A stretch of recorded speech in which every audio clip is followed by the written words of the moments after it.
and you can go ahead. Have a good session.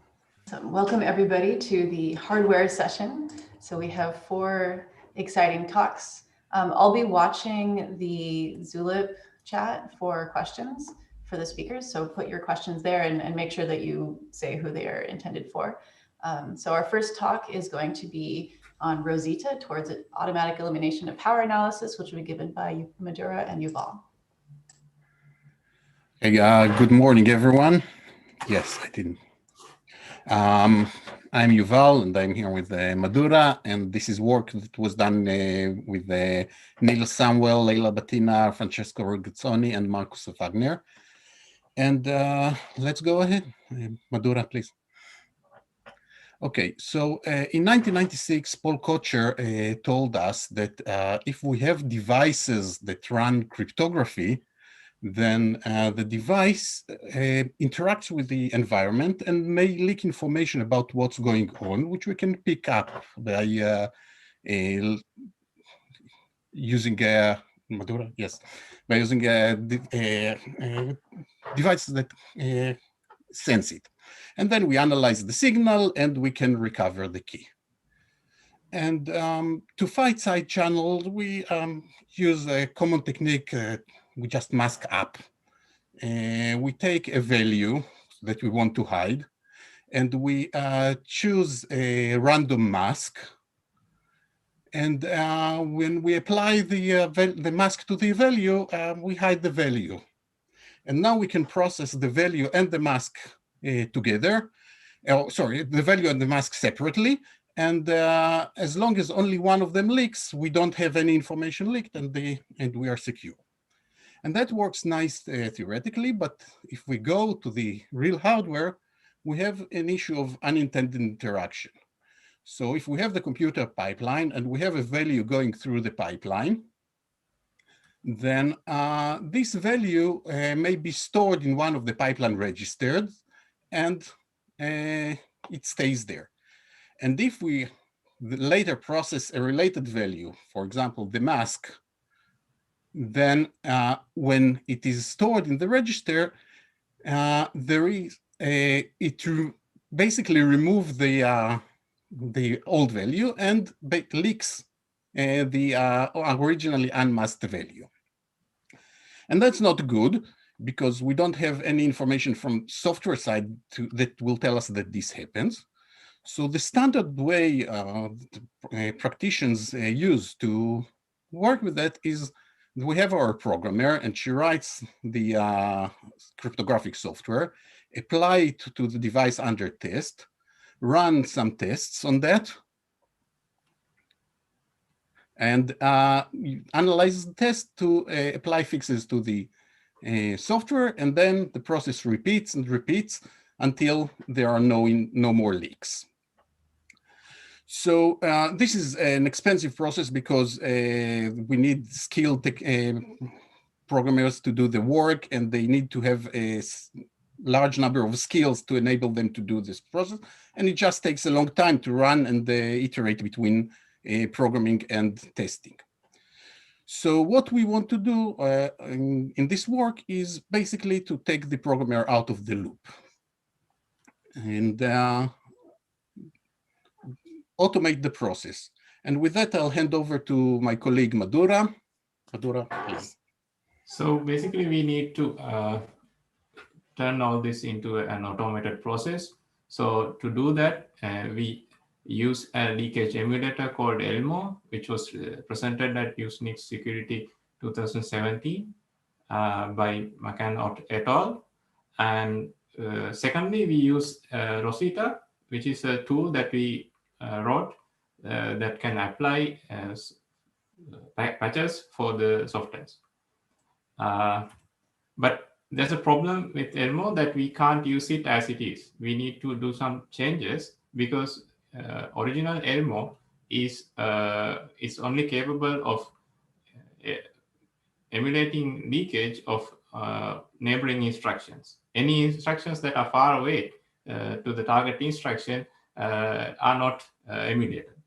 So because of this, we added some modifications to Elmo to make it more realistic. So this is an example where we already found some leakage. So let's look at how we set up the experiment.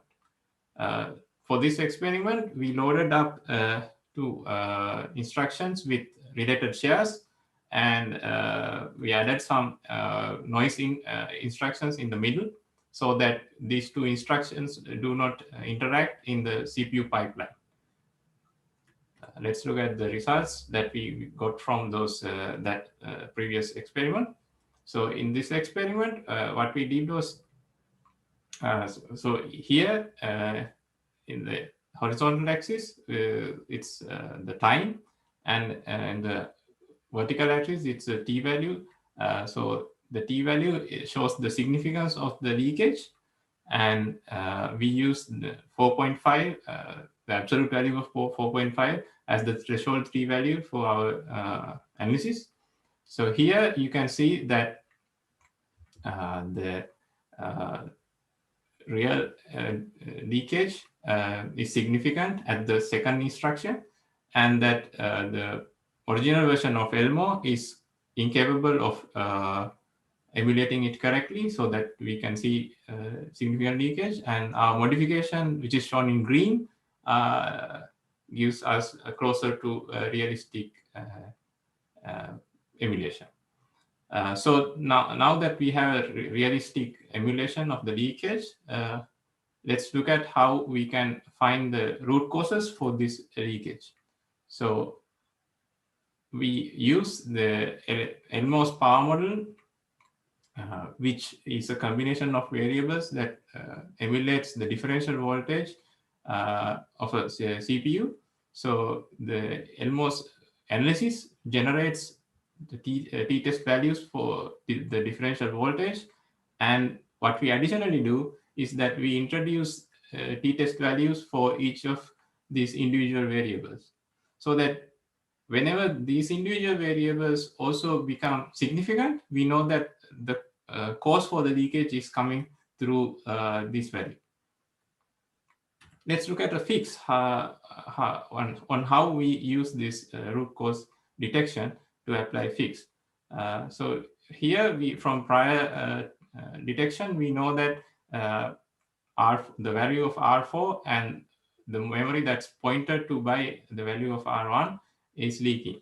So to fix this, so actually this leakage is happening because these two instructions are neighbors, and that's why they are leaking. We need to break the interaction between these two instructions. To do that, we add a dummy instruction that processes random information so that the leakage that we saw before is cleared out. This is just a single example. For more examples like this that we use in Rosetta, please read our paper. So let's look at some results. So we started out with a masked implementation of AES. So this should be theoretically leakage free, but in hardware we see that there's unintended interactions, and because of those interactions we see significant leakage at cycle around 500. So we ran this through Rosetta and fixed all leakage. We did the same for a masked version of Cha-Cha, and we did the same also for Sudo. Please refer to our paper for more information. And because we are adding new instructions for these fixes, we are slowing down the implementation. So we have to adhere to 15% for AES and 64% for Cha-Cha. In summary, we started out by explaining unintended instructions in hardware implementations and why masked implementations still leak. And then we explained how tedious the manual process is, and that we need an automatic fix for this. We improved Elmo, and then explained how root cause detection and how Rosetta applies fixes. And finally, we showed some results So please visit these two links to our paper and open source version of Rosetta. Thank you. And I'm open for questions now. So we have several questions in the chat already. So the first question is from Anders Nilsson, who asks, is the masking compiler dependent, and will switching compiler optimization levels matter? So for masking, it is compiler independent because you are the implementation itself is masked. So by switching the compiler optimizations, what you are doing is basically changing the code generation. So that is not a problem here, because what we apply our fixes to the assembly, so it doesn't do any change. So the next question is from Jürgen Pulkus, who says, assuming you're using your tools on real hardware, when you're porting code from a platform to a similar new one, how do you get the leakage model of the new platform? Do you have some special test code that you run? Yes, so this is dependent on Elmo. So you need to profile Elmo before using it. So we have already profiled it for Cortex M0 for STM32F030 evaluation board. So when the devices change, you have to do a profiling, and it doesn't take days to profile it. So also it's a benefit. And so the next question is from Ben Marshall, who asks, can you identify patches where you only need to reorder instructions rather than add new ones to save impacting performances, etc.? That's a good question. We haven't find out ways that we can reorder the instructions and keep the functionality the same. So that's a bit hard thing to guarantee. But what we do right now is to insert instructions that do nothing, but what they do is they change the execution to one that doesn't have any unintended interactions, because these are usually happening at the microarchitecture level, and we don't need to change the actual values of registers because we assume that the masking is correct and the implementation is correct, but what we are erasing off is unintended ones. So our last question is from Tanya Lange, who asks, can your tool take an unmasked implementation as input and produce a masked one? If No. so, how much is the overhead compared to starting with a manually masked one on which you then run your tool on? Yes. So what we have to run on our tool is on a pre-masked implementation. We don't do any masking automatically. So it's a requirement of the system to have a masked implementation as input. And okay, I guess we have time for one more question. So Watson Ladd asks, what happens when the CPU gets smarter and starts reordering the instruction stream? So this is we recall this as pipeline instruction. So pipelining is not yet baked into Rosetta. So that this is actually a part of the emulation. So for this is that's regarding, so our specific processor that we are using right now is a Cortex M0, and it only has a pipeline depth of about 3, and for that processor, the model that's used by Elmo matches perfectly, because they use instruction triplets to model the power leakage. But for anything that's more complex, I think we would need to reevaluate the model building and change the model to suit those processors. Thank you. I guess, oh, and I'm being instructed to advertise that Madura is soon on the market. So everybody go talk to him. And there are more questions in the chat, but we should move on to the next talk in this session. So thank you. So I welcome everybody to keep discussing this in the chat.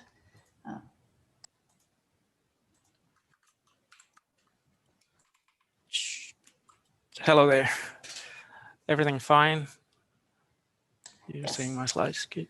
Yes, so our next talk is Risk V or Risk 5 Scalar Crypto, and will be given by Markku and Ben. Yeah, hello there. I'm Markku Saarinen. I'm giving this talk with Ben Marshall. Right. So this is, we are basically representing Risk 5, which is, of course, a huge consortium. We have about more than 200 members. These logos I put together in November, and there's already a few missing in there. Basically everyone except, you know, Intel and ARM are members of the Risk 5 consortium. It's easy to be a member because it's free, and even if you are not a member, you can use this intellectual property to build CPUs, which is of course good fun. So anyone can create these extensions, but of course we like to have standard extensions. So these are the things that we can put in a compiler upstream to GCC, built into a Linux kernel, and so forth. So, and actually that sort of standard middleware is what we are working on. So there are basically three kinds of RISC-V. So we have the 32-bit sort of microcontroller thing here. I've got some actual silicon of from it's a low-5 chip, which is basically intended to be like replacing these low-end ARM CPUs, and actually like Espressif has a version of ESP32 with that. The second version is the 64-bit general sort of application CPU, which is also available on silicon.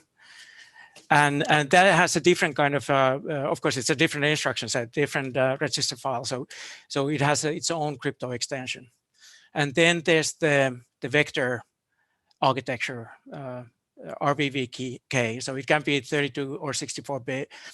And that's actually how the crypto task group started. So they basically, because Intel and ARM has these SIMD AS extensions and such, it was thought that, yeah, let's do a similar thing with the vector registers.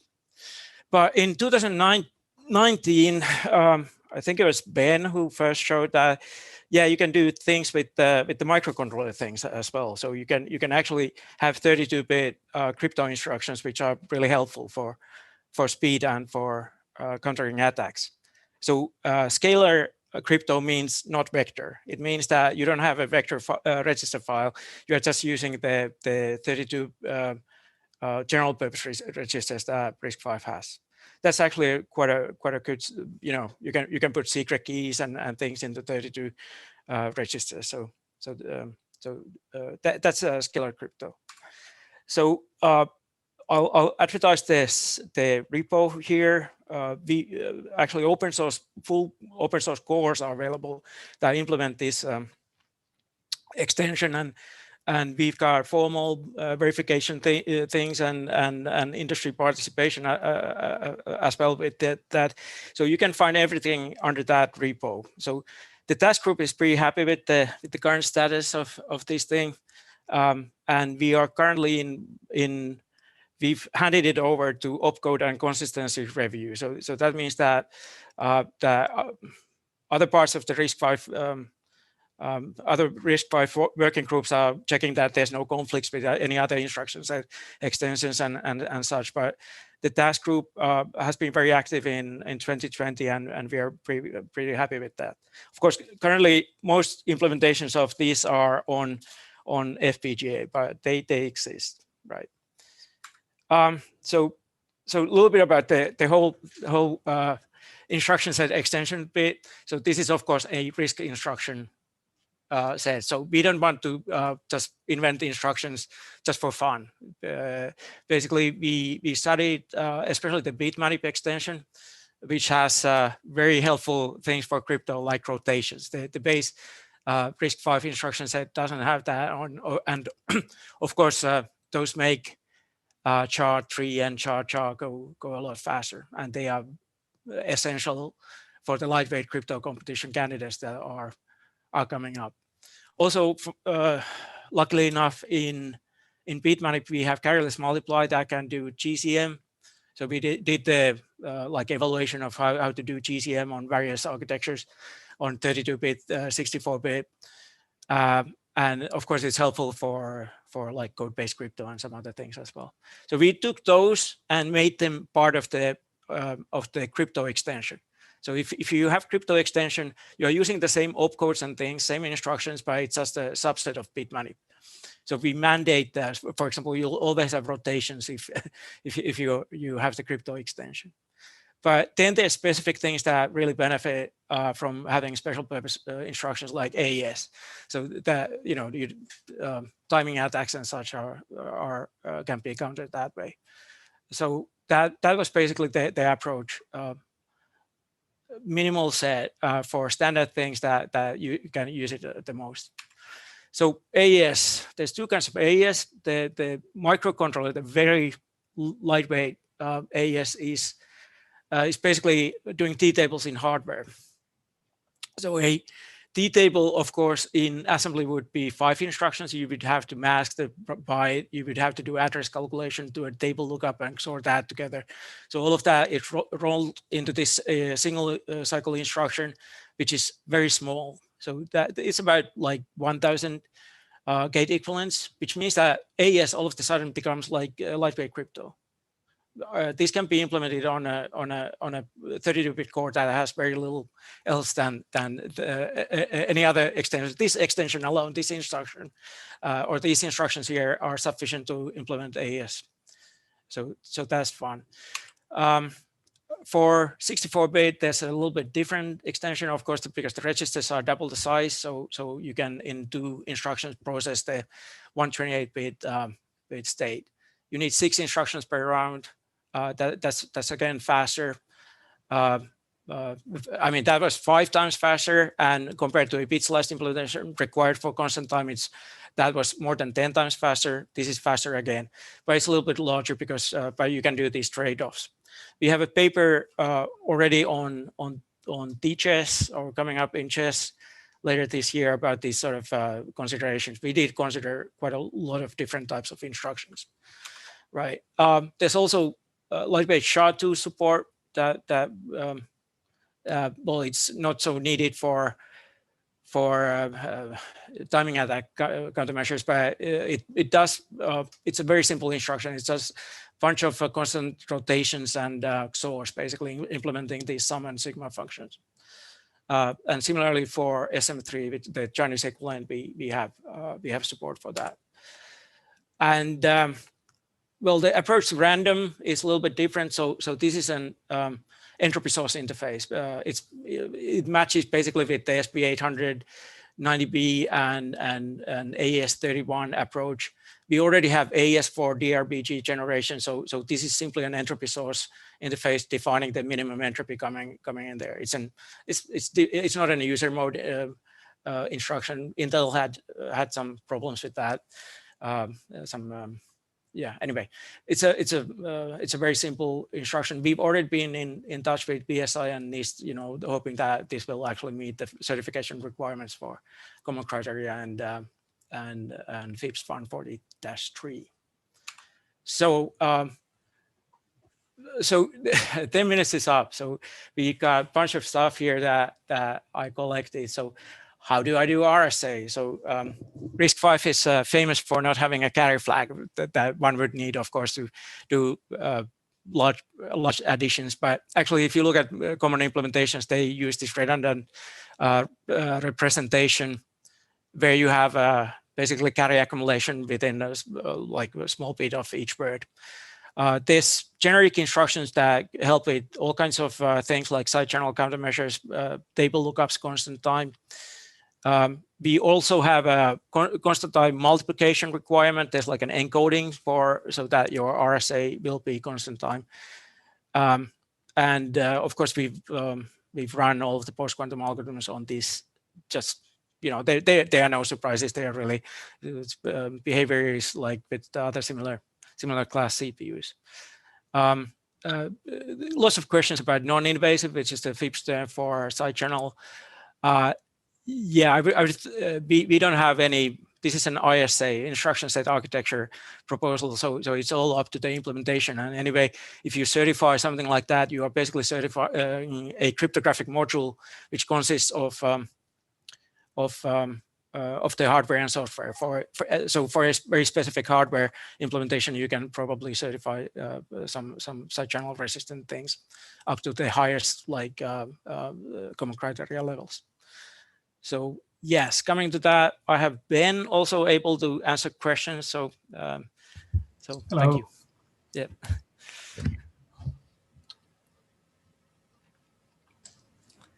So we have one question so far in the chat, but I think this came earlier in the talk, so it might need more context. Richard Outerbridge asks, what about Apple's ARM M1? Yeah, that's probably related to Rosita, which is Cortex M0 thing. By the way, we are definitely doing emulators on leakage emulators also for RISC-V, but that's you know. Okay. So I have a question about the random number generation. So Right. Is there any specification about the entropy source? Yes, there's a paper that kind of gives the idea about what the entropy output should be about.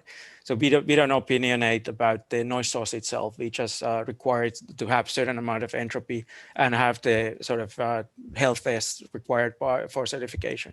There's a couple of things like for virtual machines, it can be a sort of virtual entropy source, but in that case, we require it to be secure, at least 256-bit secure.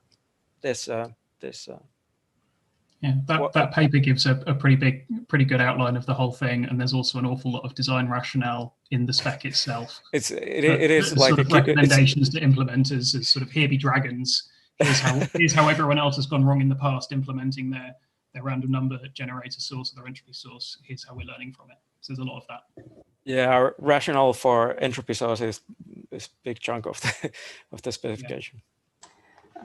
So there's, I guess, I failed to scroll down. So now there's lots of discussion and questions in the chat. So let's see, there's already some answers. So Jürgen Pulkus asks, when designing the crypto extensions, did you also consider instructions that might be helpful to implement side channel countermeasures? Yes, but there have been several proposals for that. Well, Ben, can you? Yeah, so it depends which kind of side channel countermeasures you're talking about. So for timing, the most important one is things like table lookups in AES, and that problem goes away if you wrap up that in an instruction. So that's sort of done and out of the way. There are some general purpose instructions included in the proposals that make it really easy to do constant time S boxes for other algorithms like Camellia, for example. For things like power and EM, that's an open research question. How do you give ISA level guarantees about microarchitectural behavior? And the same thing is true for sort of general purpose timing attacks. There's an interesting paper called the AISA or augmented ISA that talks about it a lot for timing. But quite early on in the standards process, we decided to sort of put power and EM side channel considerations to one side. Yeah, so an ISA is a contract between the hardware and the programmer, and having side channel things in there, that would make it a lot, completely different looking thing than an ISA specification. The point of the spec is to make sure that as long as you implement it functionally, under the hood, you can do all kinds of crazy clever things to make it whatever side channel secure that you care about. So if you're a specialist shop that builds RISC-V cores, this should make your life a bit easier from a supporting software point of view. And then we also have a question from Watson Ladd, who asks, what sort of big num assistance is there? I'd love to have a simple way to do carry chains and multiply accumulates with the full width in the hardware, like UMAL from ARM. So RISC-V, maybe you want to go, Marku? Yeah, so the recommendation is to use this redundant bit representation, and it works for vector too. So it's basically where you have 8 bits out of 64 bits as a carry, and then you do a lazy reduction on that, and it works on the scalar instruction set and also on vectorized multiplication and big integer. But yeah, general recommendation is RBR. there are more questions in the chat, but we are at 15 minutes, so I guess we should go Okay, on to the thank next you. talk. So thank you very much. And everybody keep conversing in the chat, but make sure that you label your questions for who they're aimed for, so I can tell what's going on. So our next talk, everything works. So our next talk is Cache Out and SGX, how SGX fails in practice, and it'll be given by Stefan and Andrew. Thanks. Hello, everyone. I'm Stefan, and together with Andrew, we'll be talking about Cache Out and SGX today. But first, a quick recap. So back in 2018, you might remember these logos. Back in 2018, we've got a new class of speculative and transient execution attacks. And we basically saw attacks like Meltdown, Foreshadow, and Spectre. And to stop working. Oh. So how these attacks work? Basically, we have a basic cache hierarchy here, and we have our execution core, and we have like our L1D cache. And Meltdown and Foreshadow basically are able to leak data from the L1D cache. And of course, this is very bad, so this prompted a wide mitigation efforts. And if you buy like the CPU you see here, the i9 9900K, it's basically no longer possible to leak from the caches, as you're no longer able to use Meltdown or Foreshadow. Then in 2019, it actually turns out that there are many more interesting buffers to use. So if you look closer at the diagram, you see like the fill buffer, the store buffer, and the load port. And in 2019, we actually saw a new class of attacks called MDS, or microarchitectural data sampling. And these are basically able to sample data from these buffers as data passes through. So what MDS does, it basically targets these internal CPU buffers. So basically, MDS allows you to use faulting or assisting loads, basically, for instance, through speculation. And that way you can access other people's data. And this works across processes, VMs, and even Intel SGX. And basically what this means is that if you looked at the news, it basically had the same implication as Meltdown, and hence it was also sometimes dubbed second Meltdown. So what MDS does is, like, if you have like a malicious user, as data passes through the fill buffer, MDS is basically able to sample it, but as only as long as it passes through the fill buffer. So what this means is that MDS attacks are basically like drinking from a fire hose. You just get whatever data is in flight at the time. And hence also the name microarchitectural data sampling, because you're just sampling data from these microarchitectural buffers. But it also means that at the same time, you have no control of what you're getting, as you're just leaking whatever data is in flight at the time in those buffers. So how did Intel mitigate this? Well, Intel just released a microcode update that patches the VW instruction, and the VW instruction is used to flush these internal CPU buffers up on every context switch, for instance, when switching between processes. And this actually brings us to part 2 of the talk, so cache out. So if you look a bit closer at these mitigations, they just flushed internal CPU buffers. But this does actually not fix the root cause behind MDS. It just ensures that the data is no longer present there, but it doesn't really fix the fact that you can still leak data from those buffers. So if you somehow can get data inside of those buffers, you should be able to leak it. So this brings us to an important question. So is flushing buffers sufficient as a mitigation? And as a bonus, as with MDS, you get like whatever data is in flight, like you saw this girl. Can we actually be like this cat and get some more control over the leakage?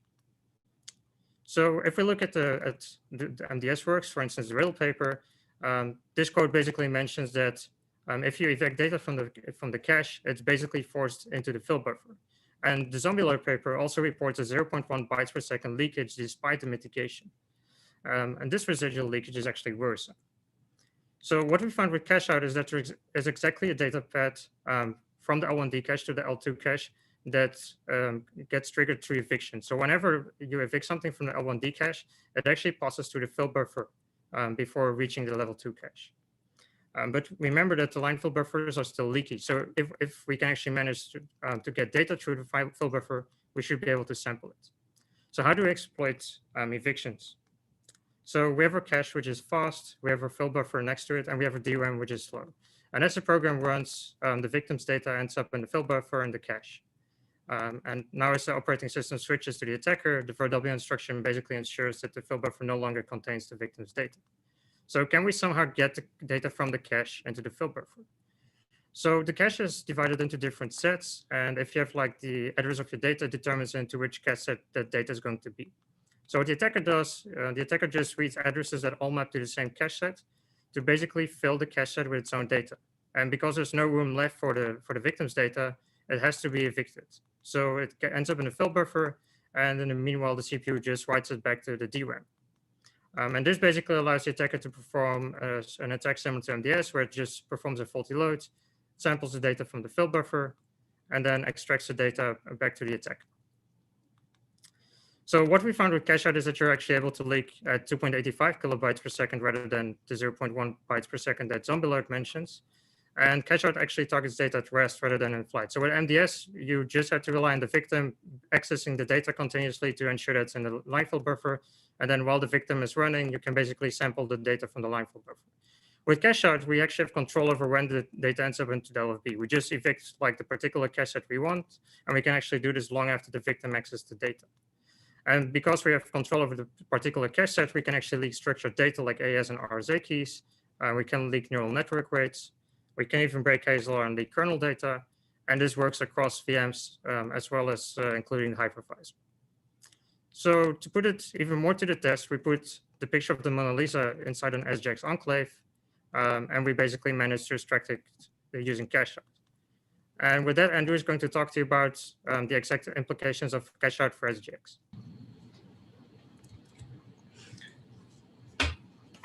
All right, thanks, Stefan.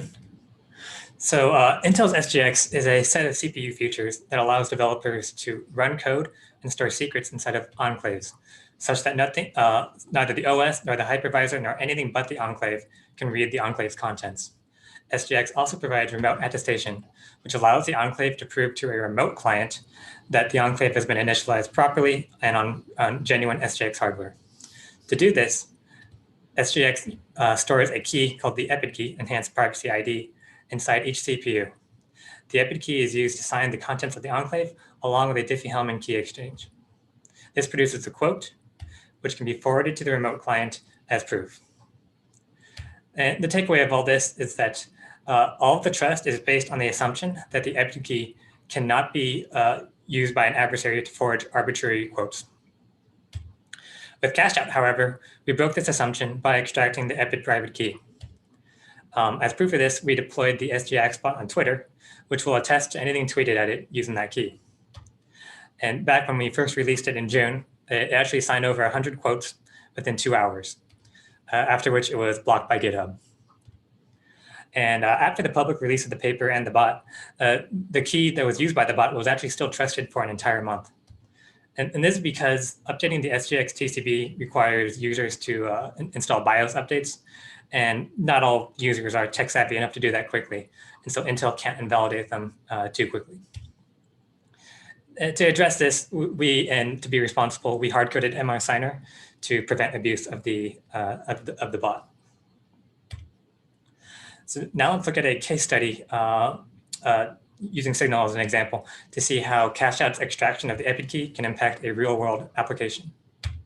So back in May, Signal started prompting users to add pins to their account. And this was to deploy a new technology called Secure Value Recovery, SVR. And the idea behind that is that it can be used to back up contacts in the cloud and enable non-phone number-based addressing. You may be thinking, however, isn't the selling point of Signal that they don't store info about users? Well, to address this, the data is encrypted under a key that is derived from both the user's PIN and a random seed, and done in such a way that Signal themselves cannot decrypt the data. The only problem is that the system relies on SGX. So let's look at a simplified overview of how SBR works. The user will first select their PIN. That will get hashed and expanded into a value called C2, which is stored on Signal servers. Then C2 will be combined with a 256-bit random seed to generate an encryption key. When the user wants to store their data, it will get encrypted under that key and finally stored on Signal servers. And so the encryption key is derived from both the user's secret PIN and a random seed. However, the user's PIN is likely just a 4-digit number, which can easily be brute force. So to solve this, C2 and the random seed are stored in an enclave, and the enclave rate limits the guessing attempts against C2. So if this works properly, the user's data is still secure even when the user's PIN is short and memorable. However, using cache out, an attacker with access to the signal server storing C2 can just use cache out to recover C2 from the L1 cache. This, however, requires some side channel knowledge. Alternatively, we can exploit the trust placed in the epic keys that we extracted. So if we take a closer look at how C2 and the random seed are stored, they're actually stored as a distributed log using Raft, where each of the SGX replicas is storing C2 and the random seed. However, if the cluster's network is compromised, whether by a subpoena or coercion or a hacked machine, an attacker can use the stolen epic keys to forge a quote proving that the malicious replica is running on SGX, even though it's not. Then, if this quote is given to the network, it can request that the Raft network replicate the entire log to the fake. Then, since it's not running an SGX, C2 and the random seed can be read in plain text. And then the user's PIN can be brute forced from there. So in summary, cache out breaches SGX's confidentiality, allowing an attacker to masquerade as a legitimate SGX enclave, even if it's not. And while it's good that Signal is thinking about side channels against SGX by inserting L fences before each branch and using red pollines, these don't actually mitigate cache out. And so SGX cannot be relied upon to limit guessing attempts. This means that Signal should still require strong passwords for Sbr.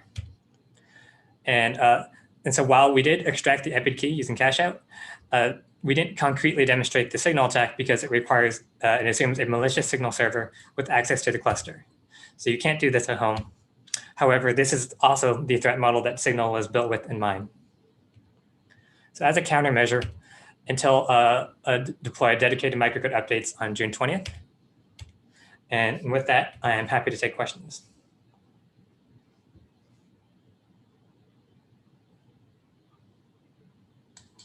So I'll start with one question, which is, so for the signing bot, what were the countermeasures that you took against abuse? Yeah, so there's a field that is signed in the quote that is the MR signer, and MR enclave. And so you can see that those values are hard-coded to SGX, how SGX fails in practice, and MR enclave when good enclaves go bad. So it could only masquerade as an enclave that happened to use those same fields, which is, yeah, it's unlikely that anyone is using those. So did you have any evidence of people trying to misuse this for actual attacks? No. Yeah, no evidence. And why did it get blocked on GitHub and not on Twitter? It was taken out from both. Yeah.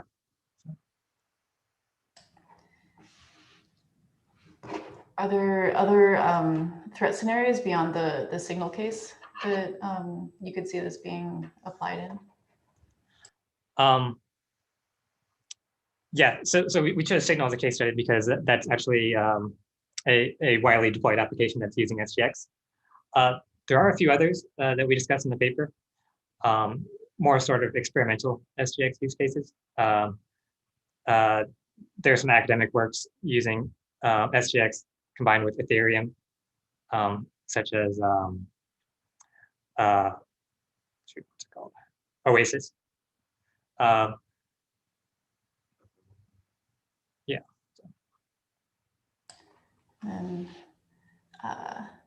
we have a question. I think this is aimed at this talk. So Richard Outerbridge asked, which mainstream architectures, e.g. Intel, AMD, Apple, have been microcode patched? You want to take that question, Steph? So basically, as it uses as cache out relies heavily on Intel TSX and SGX, which are like Intel only technologies, it's just Intel that's basically affected by these issues. And we haven't heard from any of the other companies if they actually have similar issues. So only Intel really rolled out microcode updates back in June, basically. Cool. I guess we are at time, so thank you very much. And further questions can be posted in the Zulip chat. So I guess we should move on to our next speakers. Thank you.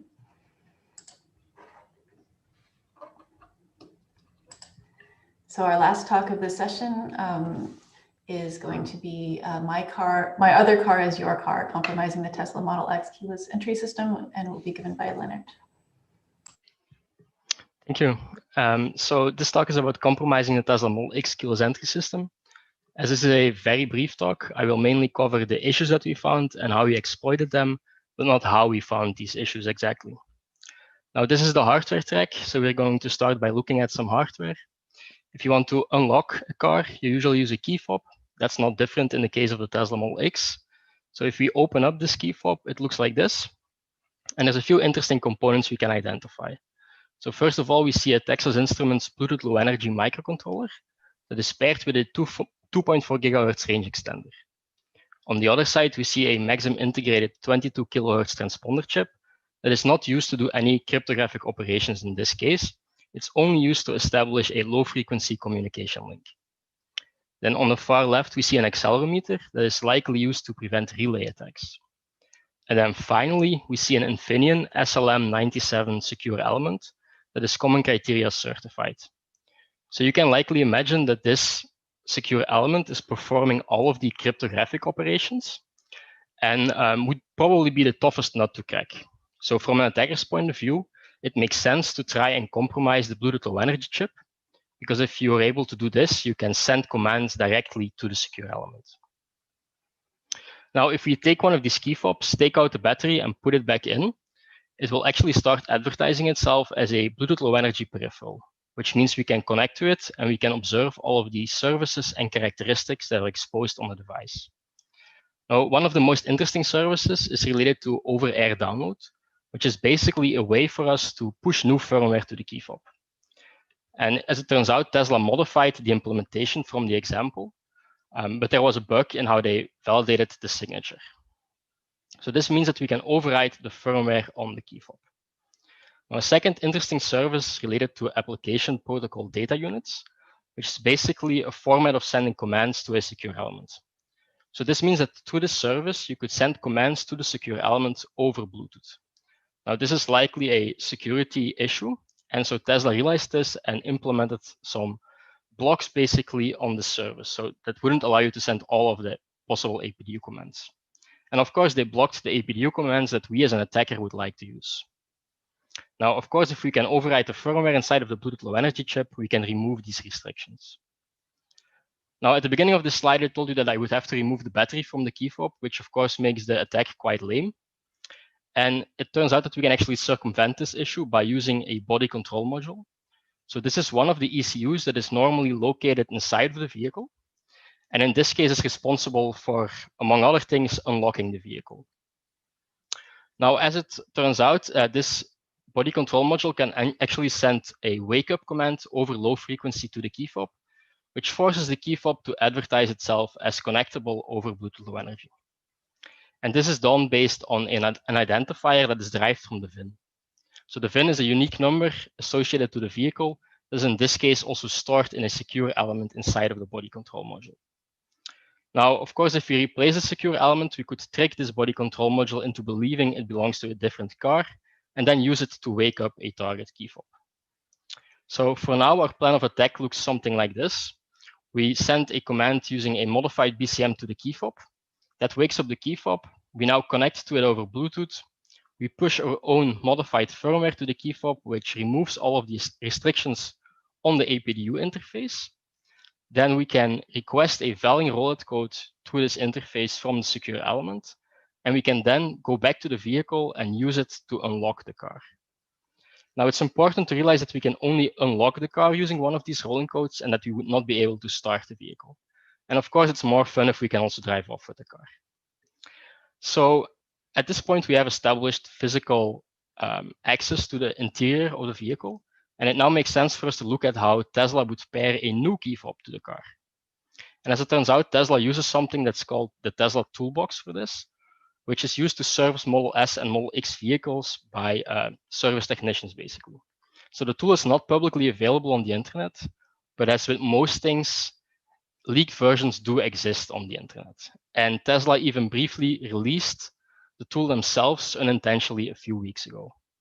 Now, once you install the tool, you will realize that most of the interesting stuff is actually stored encrypted.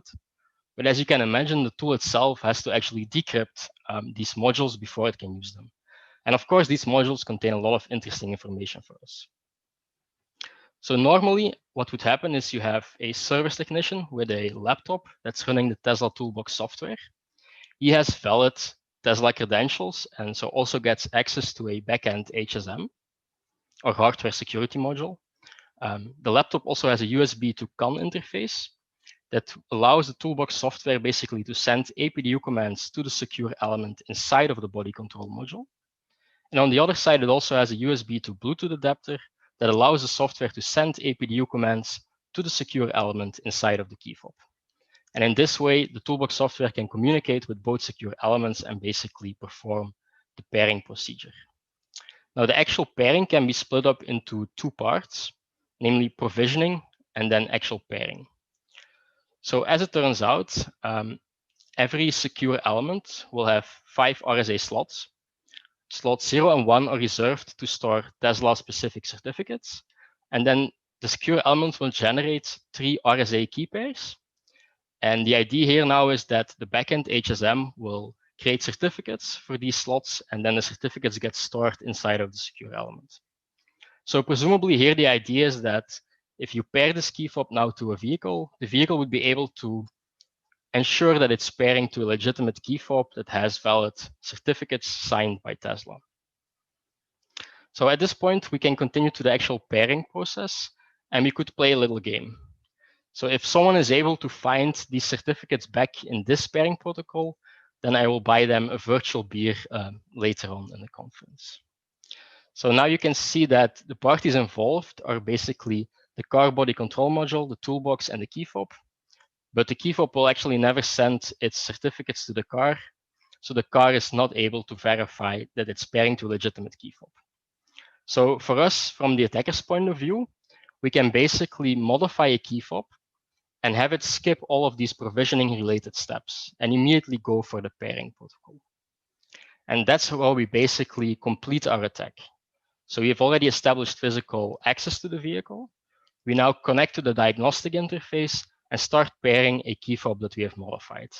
I'll show you in a bit more detail how we modified it. So to show you how we do this attack in practice, we've built a proof of concept tool that is completely battery powered. So it's mobile and it fits in a backpack. It consists of a Raspberry Pi that basically controls all of the electronics. And on top of the Raspberry Pi, we have a CAN shield that can send CAN bus commands basically to the body control module that's on the other side of this device. But we can also connect the second interface of this module to the diagnostic interface inside of the vehicle. And then finally, on top, you can see the Model X key fob that we use. So this is a standard Model X key fob. We didn't modify any of the firmware, but what we did is we removed the secure element from the board and replaced it with a USB to serial converter. And this basically allows us to implement our own version of the secure element in a Python script that runs on the Raspberry Pi. Now, a similar modification was made to the body control module. So again, we remove the secure element, we replace it with a USB to serial adapter, and then emulate the secure element in Python.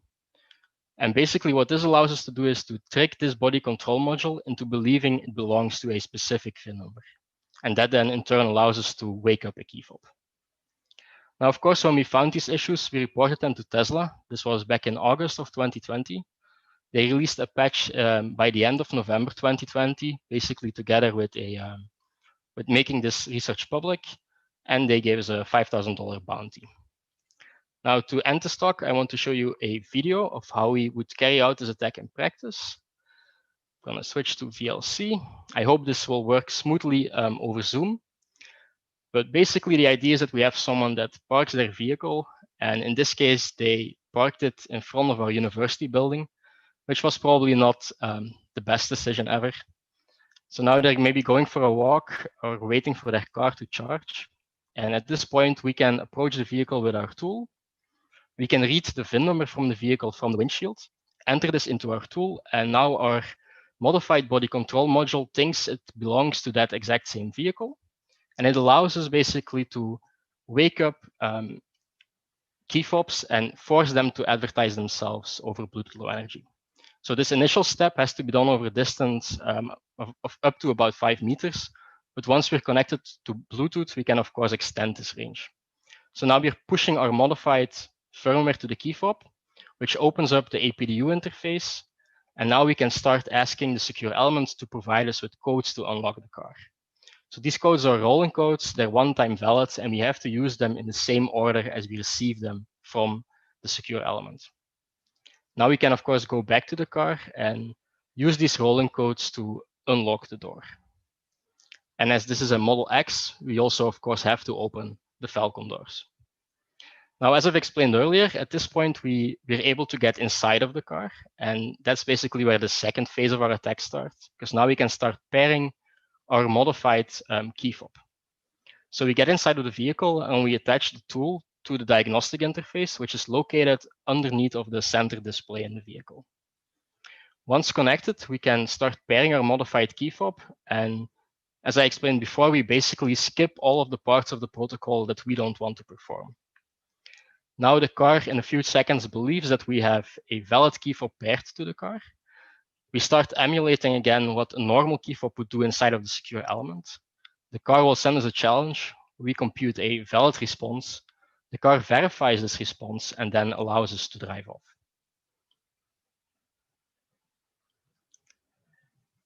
So with that, I want to end my presentation. And if there's any questions, I would be happy to answer them now or later on in one of the social rooms.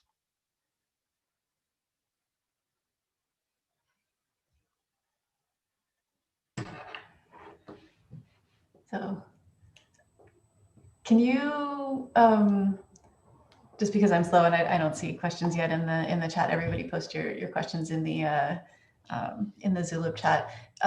Which parts of the protocol is it able to skip?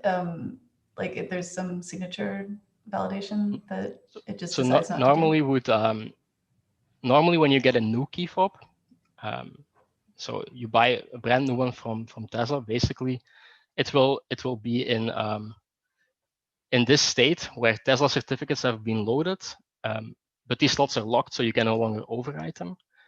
And then basically what a service technician would do is to instruct the secure element to generate these RSA key pairs and then get the backend HSM basically to create certificates.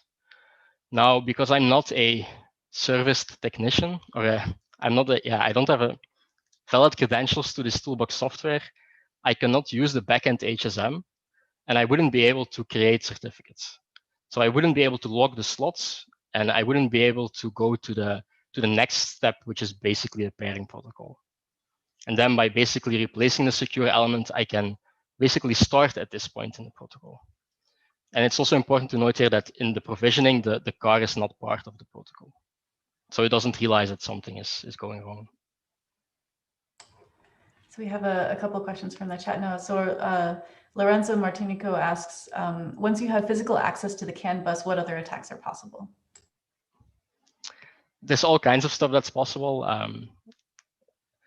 I think on the diagnostic connector, so inside of a vehicle, there are usually multiple CAN networks. On the diagnostic connector, you can access all of them. So the one we're connecting to specifically is the body CAN. So one other thing that would be interesting to look at, for example, is Tesla has a second factor of authentication where you enter a PIN before you can actually start the vehicle. Now, there's only so many ways they can implement this. And my feeling is that the center display would have to communicate with the body control module and or the drive inverter inside of the vehicle. And this has to happen over CAN. So there's some potential for attack there as well. So basically bypassing the second factor. But there's all kinds of malicious things someone could do with access to the CAN bus, of course. So Cyrus Manwala asks, in the video, why does the attack work without power cycling the key fob? So that's basically what I explained here. So they have basically, maybe I can better show it here.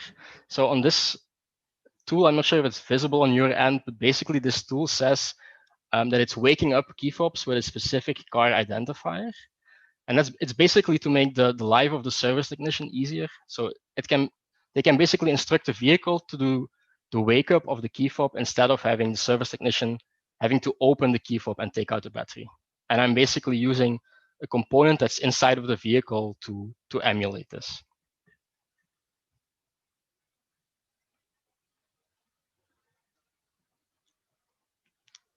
You're muted, Madia. There are a bunch of super interesting questions going on in the chat, but I feel like we should move on to the next session on formal analysis since we are at time. But Sure. I encourage everybody to go to Zulip and talk about how to properly design a car security system without these